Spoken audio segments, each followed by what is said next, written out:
आग में जलाया गया, समुद्र में डुबाया गया,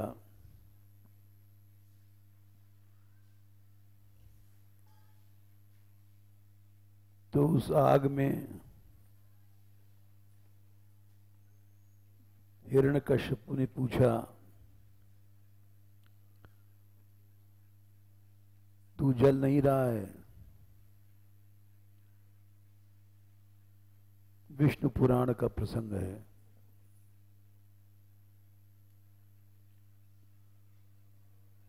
ये श्लोक भागवत में नहीं है।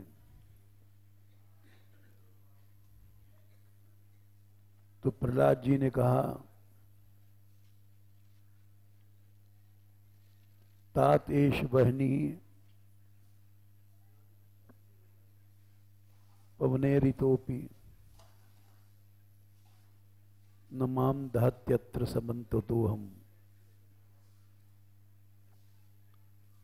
पश्यामि पद्मास्तरणास्त्रितानि शीतानि सर्वाणि दिखांशिषां मुखानि। लोगों को दिखाई पड़ रहा है आग की लपट, आकाश तक जा रही है,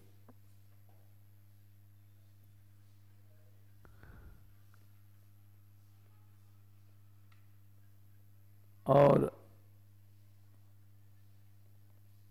वेग वायु का भी आंधी के साथ आग बढ़ती है।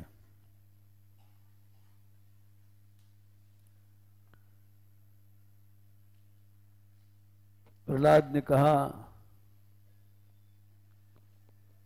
आप पूछते हैं आग जला नहीं रही,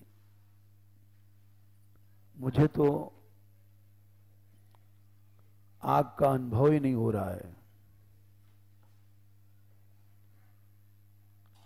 बोले, क्या अनुभव हो रहा है तुझको?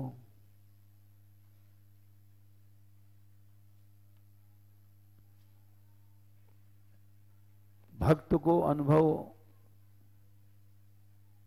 उसकी भावना के अनुसार होता है।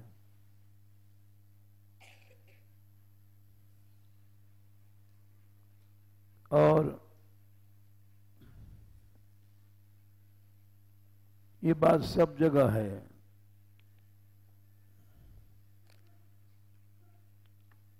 स्थान स्थान पर ये बात आई है।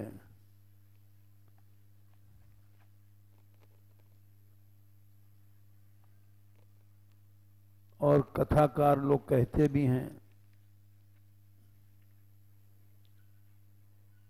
लेकिन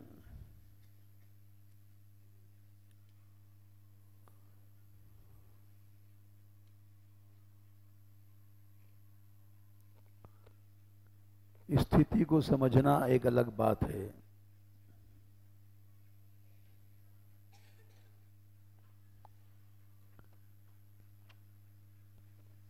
जैसे कृष्ण लीला में पहले ले लो,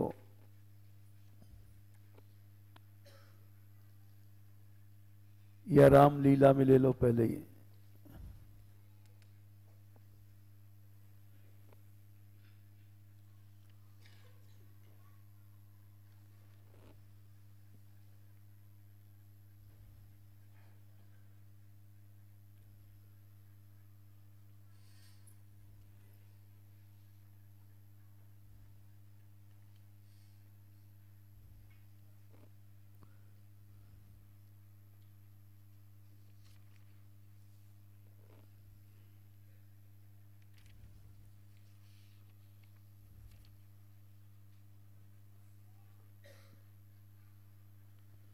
जब राम जी जनक की सभा में जाते हैं,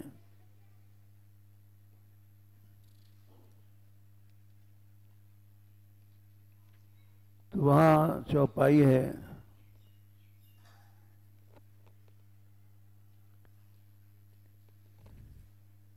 दोहा 240 या 241 के बीच में।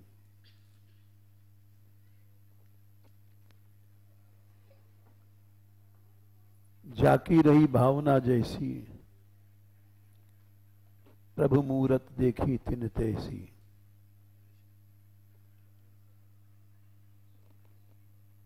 भगवान एक है, उसके दर्शन अपनी भावना के अनुसार हो रहे हैं।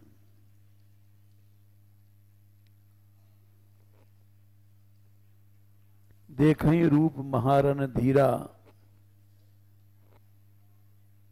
मनो वीर रस धरे शरीरा।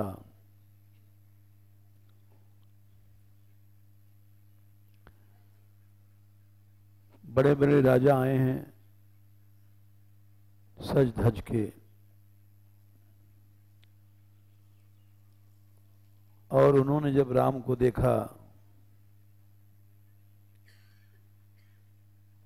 तो मालूम पड़ा वीर रस, बड़ा बड़ा कोई शूरवीर खड़ा है। धरे शरीरा, ओहो, इसकी आंखें, इसकी भुजाएं, पहलवान भी क्या होगा। वीर रस जैसे शरीर धारण करके आया।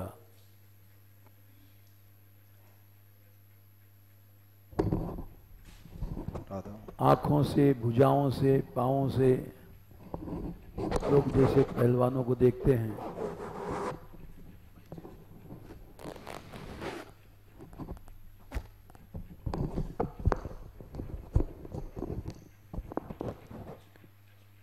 भाई, इसकी छाती ही बता रही है पहलवान है, इसकी भुजाएं ही बता रही हैं कि पहलवान है। हम लोग पढ़ते थे जब यूनिवर्सिटी में, तो एक विदेश का पहलवान आया था, किंग कॉन्ग।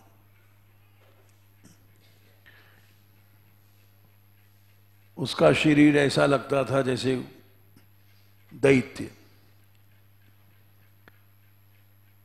और उसकी कुश्ती हुई हमारे इलाहाबाद यूनिवर्सिटी के सबसे बड़े पहलवान।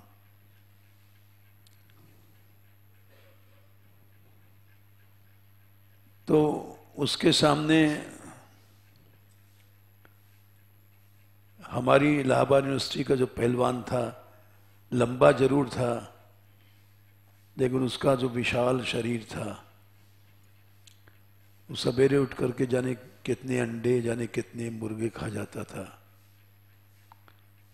तो उसका कलेऊ इतना, उसने जब कुश्ती शुरू किया तो हम लोग दर्शक थे, लड़के थे, बड़े उत्साह से देखने गए थे। भाई, इतनी मुर्गा, इतने, इसका भोजन ही सुन करके आश्चर्य करते थे। इतने अंडे, इतने बकरे, दैत्य समझो खा जाता है। और वो उसके सामने आया, हाथ मिलाया। इंडियन स्टाइल की कुश्ती थी, हाथ मिलाना। तो इंडियन स्टाइल की कुश्ती में दांव पेच की प्रधानता रहती, कला की।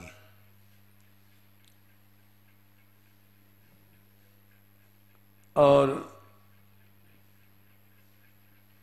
पहली पकड़ में ही उसने कला जंग मारा, वो चित्त गिर गया। लोगों ने ताली बजा दिया, लेकिन वो, उसने हार नहीं मानी। किंग कांग ने बोले तुम हमारी भुजाओं पे मारो। ऐसे हाथ कर दिया और उसने खूब जोर लगाए, हाथ मोड़ नहीं पाया। उसका ताकत इतनी नहीं थी कि उसके सामने, वो तो कला से चित्त कर दिया शुरू में। दांव पेच भारत में ज्यादा है, और फिर पांव आगे कर दिया, पांव पे मारो, कुछ असर नहीं हो उसको। तो सब लोग बोलने भाई इसका शरीर ही बता रहा है, इसकी भुजाएं बता रही हैं, इसकी जंघा बता रहा है, इसकी छाती बता रही है कि इसके सामने भारतीय पहलवान कुछ नहीं है। ऐसे ही हमने तो देखा नहीं है, जो विश्व स्तर के पहलवान जापान वपान को, उनको क्या कहते हैं, सूमो हैं, हाँ, उनके ऐसे ऐसे शरीर होते हैं, खम्भ जैसे। तो वो हमने इसलिए सुनाया कि ऐसा ही शरीर लोगों को दिखाई पड़ा राम का, भगवान का, कि जने सुमोल पहलवान है क्या, वो कोमल शरीर नहीं दिखाई पड़ा। इसलिए हमने ये सब कथाएं सुनाई, उससे एक चित्र खिंच जाए कि भगवान का ये भी रूप होता है, सुमो पहलवान जैसा। सुमो कहते हैं ना, हाँ। तो वो हमने भी देखा था विदेशी पहलवानों को, देखई रूप महारणधीरा, महारणधीर जो लोग बड़े बड़े भारतवर्ष के विश्व के राजा थे, मनो वीर रस धरे शरीरा, एक एक उंगली, एक एक, हम लोग तो जब पहलवानों को कान देख करके जान जाते थे, कान टूटा हुआ है बोले हाँ पहलवान है। वो पहलवान वही होता है जिसके कान टूटे होते हैं, एक एक अंग अंग से पता पड़ जाता है पहलवान है।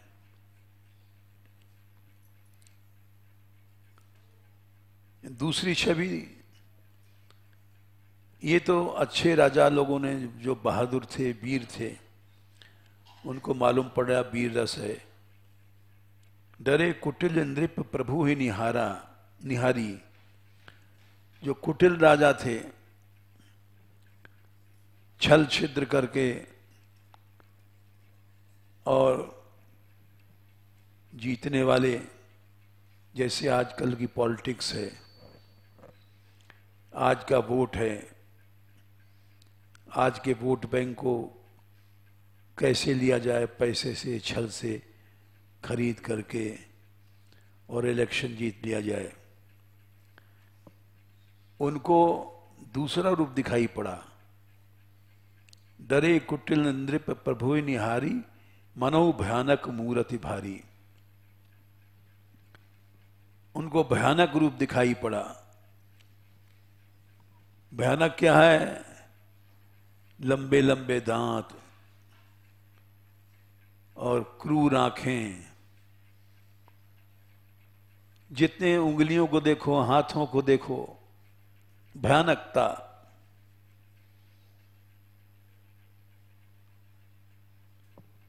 फिर रहे असुर छल क्षोणुप वेशा, क्षोणिप माने राजा,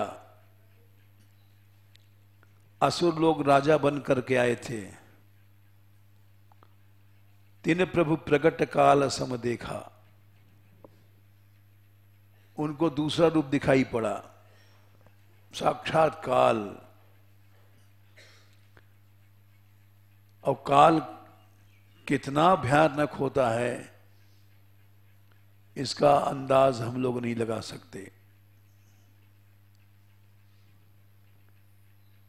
वही एक भगवान है। पूर्ववासी ने देखे दो भाई, नरभूषण लोचन सुखदाई। नगर वाले पूर्ववासी जो प्रेम से आए हैं कि हमारी सीता ललित के लायक यही हैं, तो उन्होंने देखा नरभूषण, इस सभा में तो कोई ऐसा आदमी दिखाई नहीं पड़ता, इतना सुंदर भूषण है, गहना है। सब आपस में कह रहे हैं कोई दुनिया में ऐसा आदमी देखा है तुमने, इतना सुंदर। नारी बिलो कहीं हर्ष ही, निज निज रुचि अनुरूप। स्त्रियों को भी अलग अलग दिखाई पड़ रहा है। जैसे कोई बूढ़ी है, कोई जवान है, अलग अलग स्त्रियां, अलग अलग स्वभाव होते हैं। कोई बड़ी सकुचीली है, शर्मीली है, तो सबको अलग अलग रूप दिखाई पड़ रहा है। निज निज रुचि अनुरूप। बूढ़ी है, अरे कैसे छोटे से कोमल लड़का है, वाह, उनको वही दिखाई पड़ रहा है। और जो श्रृंगार रस वाली हैं, सोहत जनु सोहत श्रृंगार धरी, मूरति परम अनूप। विदूषण प्रभु विराट में दिखा।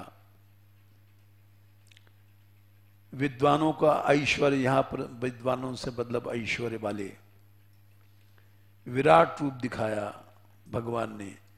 बहुमुख कर पग लोचन शीशा। अरे देखो कितने मुंह हैं इसके, कितनी आंखें हैं, कितने हाथ हैं, कितने पांव हैं, देखते रह जाओ। जनक जाति अब लोग कहीं कैसे, जो बड़े बूढ़े हैं, सजन लगे प्रिय लागहीं जैसे। जनक जाति माने वात्सल्य वरस वाले, उनको ऐसा लग रहा है दामाद होने लायक तो यही हैं। सजन प्रिय सहित विदेह बिलो कहीं रानी, शिशु सम प्रीत न जाति बखानी। बहुत छोटा बच्चा, शिशु के समान कोमल उनको दिखाई पड़ रहे हैं। बड़े बड़े योगी आए थे। योगिन परम तत्वमय भाषा, शांत शुद्ध सम सहज प्रकाशा। योगियों के लिए जो ज्योति रूप दर्शन होता है, शांत शुद्ध प्रकाश रूप ज्योति रूप, उनको अपना साक्षात ज्योति रूप दिखाई पड़ा। भक्तों की दृष्टि अलग थी। हरि भक्तन देखे दो भ्राता, इष्ट देव इव सब सुखदाता। साक्षात इष्ट देव दिखाई पड़े उनको। अनंत सुख के देने वाले रामई चितव भाय जय सिया, सो सने सुख नहीं कथनिया। सीता जी को जो सुख दिखाई पड़ा उसका वर्णन नहीं हो सकता है।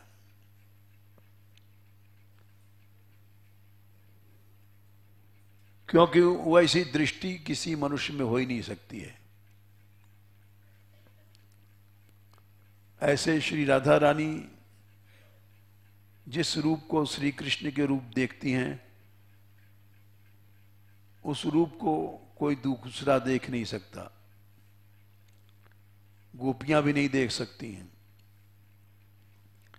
उसका वर्णन किया गया है। राका अनेक विचित्र चंद्र उदिता प्रेमामृत ज्योतिषाम, वीची भी परिपूर्ण दगणित ब्रह्मांड कोटिम यदि।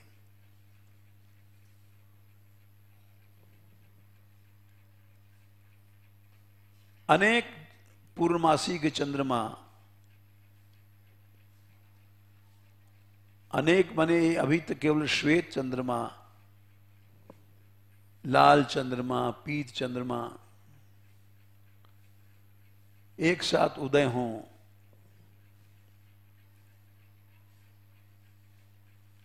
और अपनी किरणों से अनंत ब्रह्मांडों को भर दें।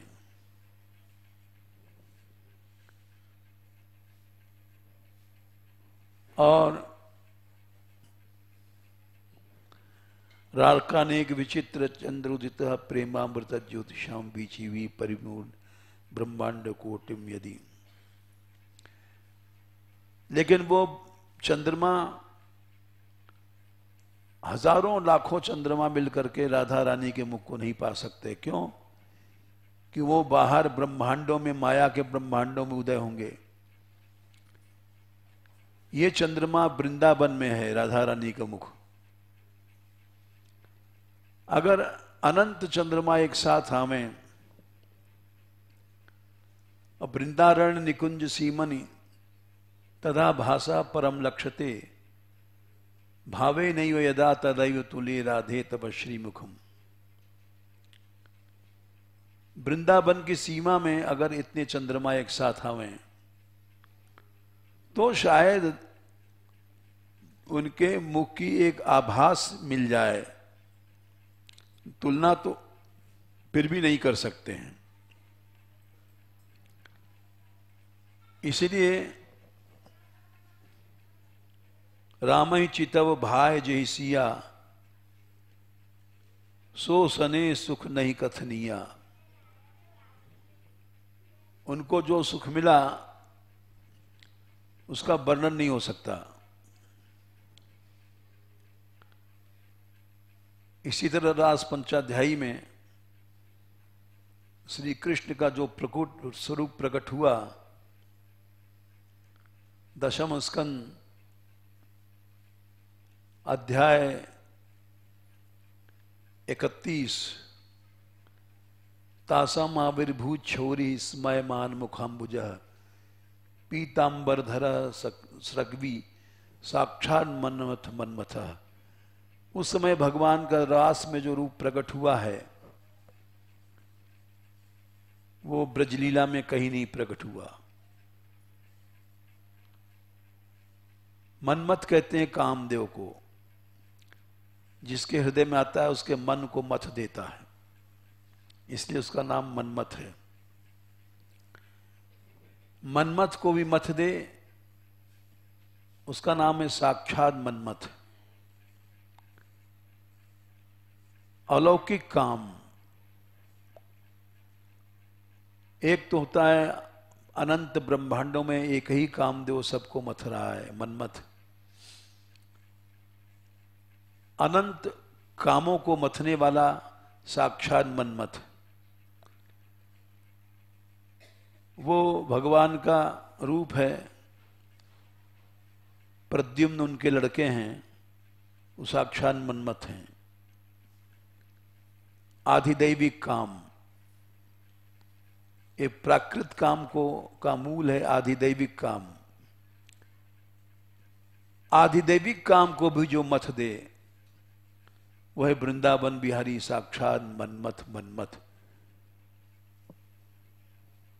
तीन विशेषण लगे। मन्मथ पहला विशेषण,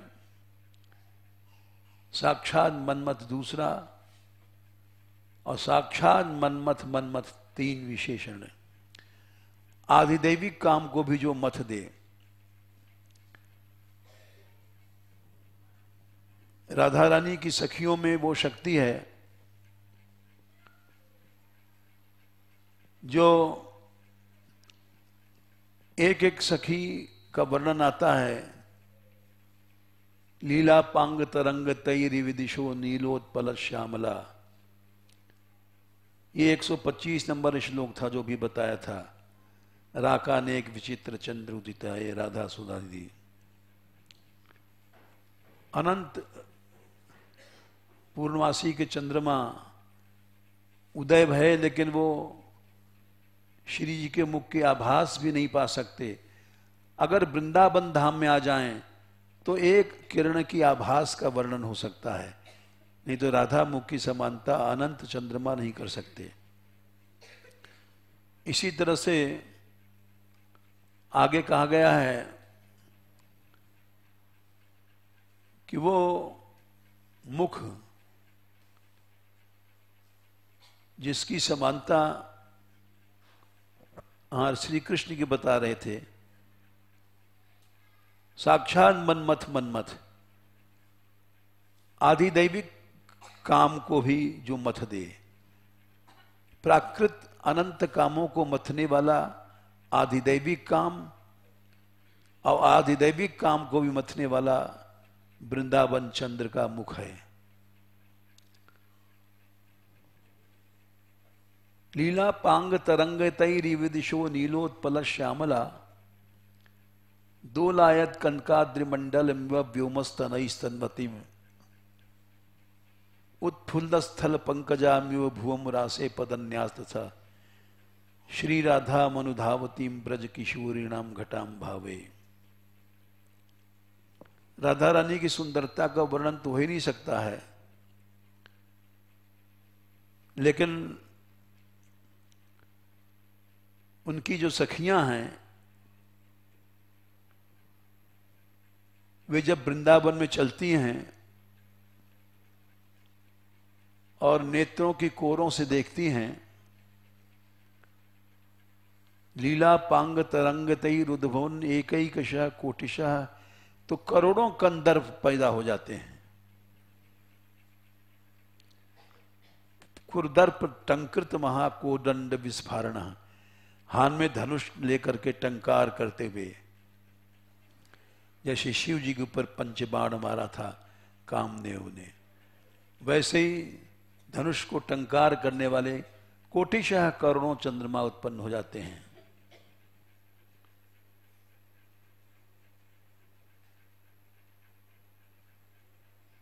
अप्राकृत चंद्रमा, अप्राकृत काम पैदा होता है श्री जी के द्वारा, क्योंकि प्राकृत काम तो कृष्ण को जीत नहीं सकता, वो कोई अप्राकृत काम है जो कृष्ण को जीत लेता है।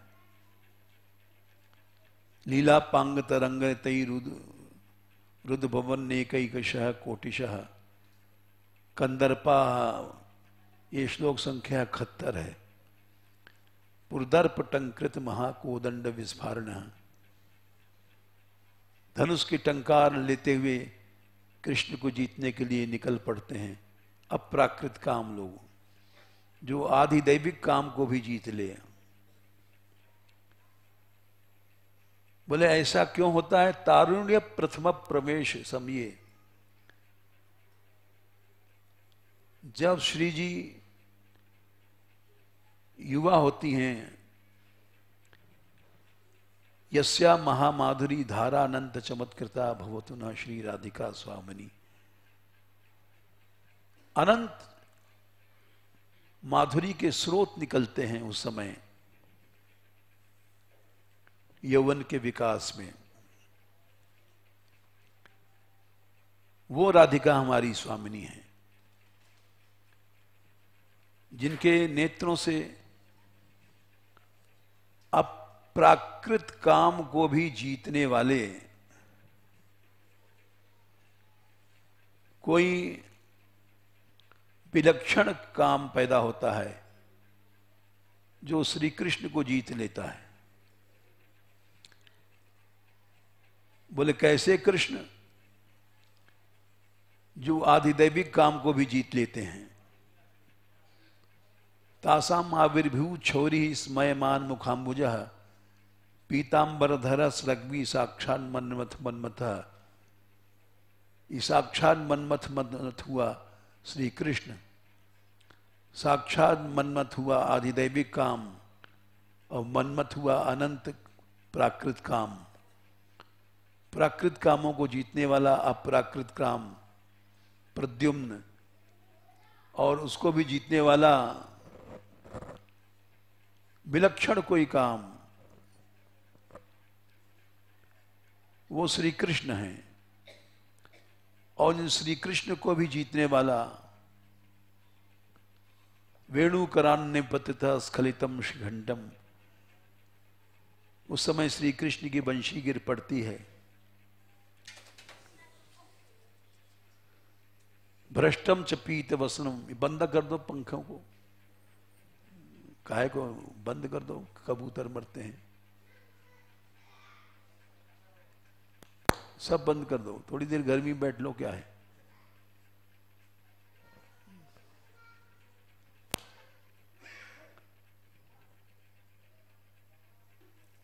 श्री कृष्ण कैसे हारते हैं? जिसमें श्री जी देखती हैं कटाक्ष से, श्लोक संख्या 47 या 48 है, वंशी हाथ से गिर जाती है, जबकि वंशी सारे संसार को जीत लेती है। लेकिन श्री जी के कटाक्ष से वंशी वेणु करान्य पतिता हाथ से गिर जाती है, वंशी संभाल नहीं पाते। स्खलितम शिखंडम, पीतांबर खुल जाता है। शिखंड कहते हैं मयूर पंख गिर जाता है। पीत वसनम भ्रष्टम, पीतांबर खुल जाता है। किसका? बोले ब्रजराज सूनु, नंदलाल का। यस्या कटाक्षर विमूर्छ, उनके कटाक्षर से मूर्छित हो जाते हैं। ताम राधिकाम परिचरामि कदा रसेन। तो इसलिए बताया कि वो महारास में श्री कृष्ण का रास रसमय रूप प्रकट होता है, जो साक्षात मन्मथ रूप है, सदा प्रकट नहीं होता है। और वही यहां पर गोसाई तुलसीदास जी रख रहे हैं कि जो राम ही चिताओ भाई जेहि सिया, सो सने सुख नहीं कथनिया। सीता जी ने राम को जिस रूप को देखा और जो सुख की प्राप्ति भई, वो वर्णन नहीं हो सकता, तो कहने बेकार है। उर अनुभवती न कही सक को, कवन प्रकार कहे कवि को। ए विद रहा जाहि जस भाऊ, तेई सम देख्यो कौशल राऊ।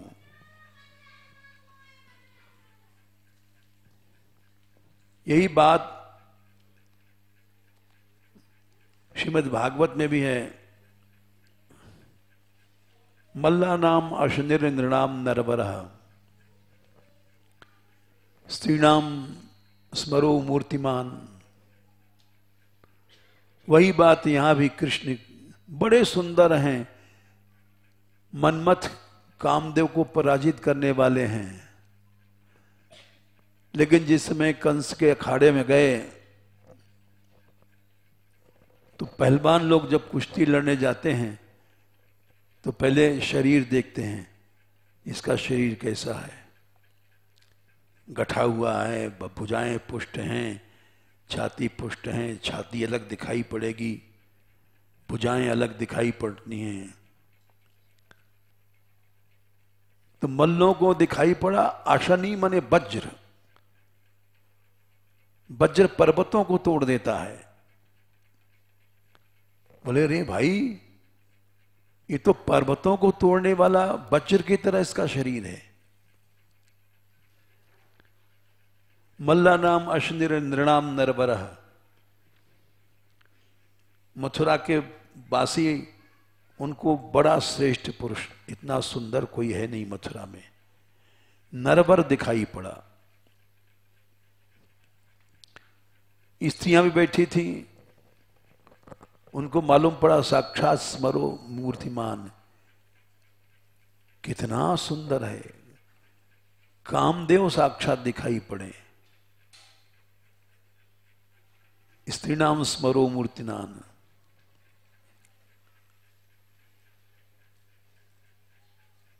गोपा नाम सजनों, ग्वाल बाल को तो हमारा यार है, रोज इसको पटकते हैं कुश्ती में भी, देखो क्या लड़ेगा बेचारा, ये जब हारेगा जब हम इसकी सहायता देंगे। स्वजन भाई देनी पड़ेगी, अपना साथी है। जैसे गिरिराज उठाया था, सबने छड़ी लगा दिया कि हम ही उठा रहे हैं। गोपा नाम स्वजनों असताम क्षिति ब्रजो, दुष्ट राजा थे कंस के पास बैठे। गोपानाम सजनो सताम क्षितभुजो,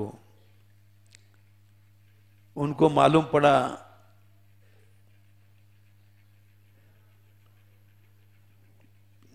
क्या है, शास्ता बड़ा शासक है, रुआबी है, इसकी आंख से पता पड़ता है, रुआब छलकता है। हम लोग पढ़ते थे जब जीआईसी में, तो एक प्रिंसिपल थे, वो जब निकलते थे तो सारा कॉलेज हिल जाता था, भाई सुनो सुनो प्रिंसिपल जा रहा है, प्रिंसिपल जा रहा है, इतना रुआब। उसके ऑफिस में अगर किसी को बुला लिया गया तो समझो काल आ गया, इतना रुआब था उसका। तो शास्ता इतना बड़ा शासक है। स्वपित्रो शिशु,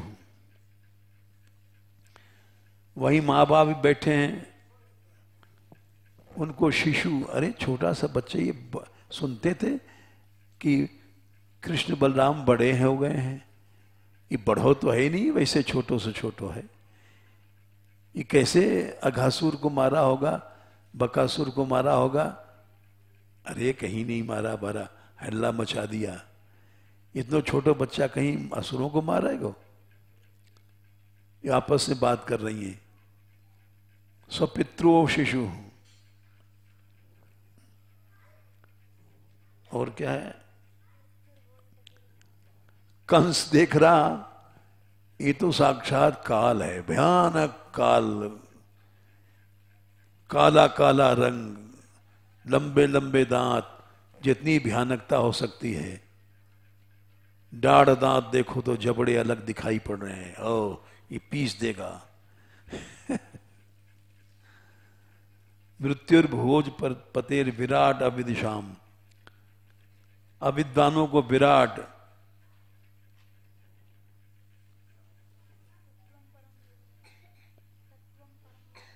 तत्वम परम योगिनाम, वृषिनाम परदेवतेति विदितः संगम गतः साग्रजा। अब देखो यहां 9 रस हैं, 9 रसों का वर्णन किया है एक श्लोक में।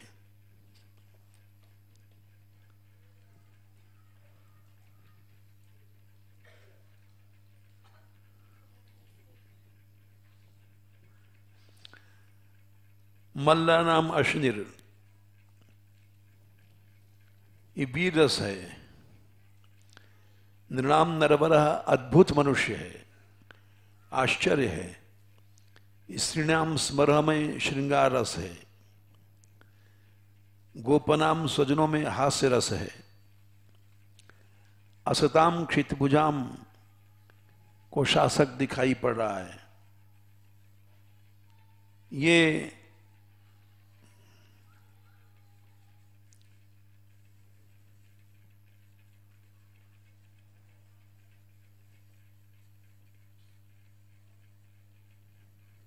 रौद्र है। स्वपित्रो शिशु वात्सल्य है। मृत्युर्भोजपते भयानक है। विराट अविदुषाम, तत्वम परयोगिनाम शांत रस। इस तरह से 9 रसों का वर्णन किया गया।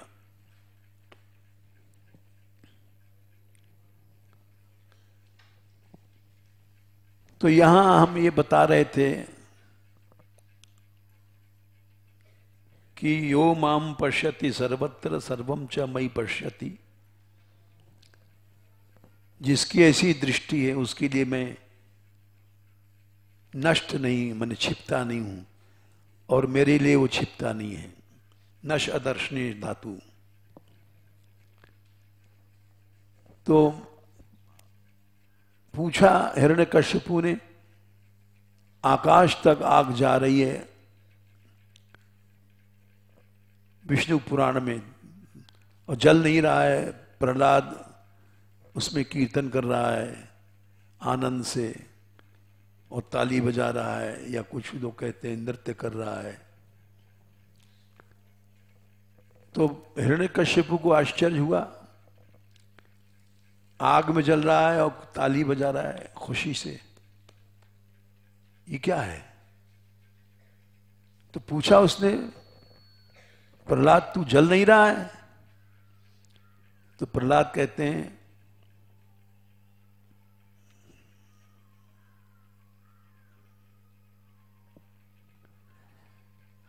तात एष वहिनी, हे पिता, ये जो तुम जिसको आग बताते हो,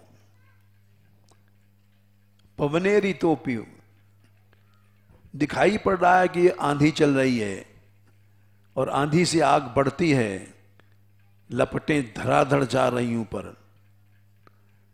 तात एष बहनी पवने ऋतोपी, हवा बढ़ा रही इस आग को। नमाम दहत्यत्र, मुझे नहीं जला रही है। बोले अच्छा, तो तुझको क्या लग रहा है?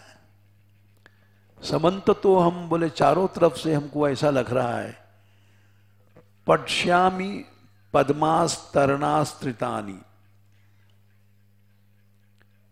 मुझको तो ये लग रहा है पद्म माने कमल की पंखुड़ियों का बिछैया है, आस्तरण माने पंखुड़ियों का बिछैया, आस्त्रितानी चारों ओर हमारे लिए बिछाई गई हैं, पूरब में, पश्चिम में, दक्षिण में, उत्तर में,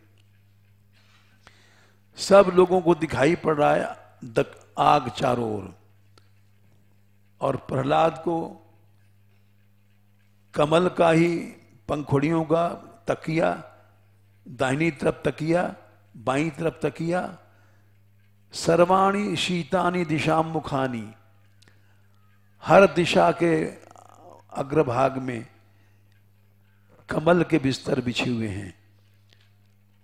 इधर घूमता हूं तो कमल पर, इधर घूमता हूं तो कमल पर, सिर लगाता हूं तो कमल पर, चारों ओर अब ऐसा हमको लग रहा है कि कमल की कोठरी में हम हैं, आग वाग कहां है यहां? ये क्या है? ये अनुभूति है भक्त की। तस्या हम न प्रणश्यामि सच में न प्रणश्यति, भगवान बोले उसके लिए मैं नष्ट नहीं होता हूं और मेरे लिए नष्ट नहीं होता है। ये इस गीता के श्लोक की व्याख्या है। क्योंकि सर्वत्र मुझे देख रहा है, भगवत भावना करता है, तो आग भगवान के चरण कमल, कर कमल, मुख कमल, कमलमयी बन गई है वो आग। इसी तरह से उनको जब समुद्र में फेंका गया तो उनको भगवान ने गोद में ले लिया। वो यही अनुभव करते थे समुद्र में, आग में, कि हम गोद में हैं भगवान के। क्यों? प्रहलाद की शिक्षा यही है असुरों की, परावरेषु भूतेषु ब्रह्मांत स्थावरादिषु, क्या संख्या है? 7, 6, 20। जितने भी संसार में प्राणी हैं छोटे बड़े, परावरेषु भूतेषु, पर मने बड़े, अवर मने छोटे, ब्रह्मांत स्थावरादिषु, ब्रह्मा से लेके स्थावर जड़, पेड़ वेड़, पहाड़ पहाड़, भौतिकेषु विकारेषु, जितने भी पंच तत्वों को विकार हैं, हथियार, बम, ये सब भौतिक विकार हैं। भूतेषु तो महत्सुचा, पंच महाभूतों में सर्वत्र एक एव परो ह्यात्मा भगवान ईश्वरोभ्यः, वही भगवान है, ये उनका भाव था। तो समुद्र में भी भगवान, आग में भी भगवान, नामदेव जी के लिए ब्रह्म राक्षस में भी भगवान प्रकट भये। जैसा तुम्हारा भाव होगा भगवान वहीं प्रकट हो जाएंगे। यो माम पश्यति सर्वत्र सर्वं च मयि पश्यति तस्याहं न प्रणश्यामि सच मे न प्रणश्यति।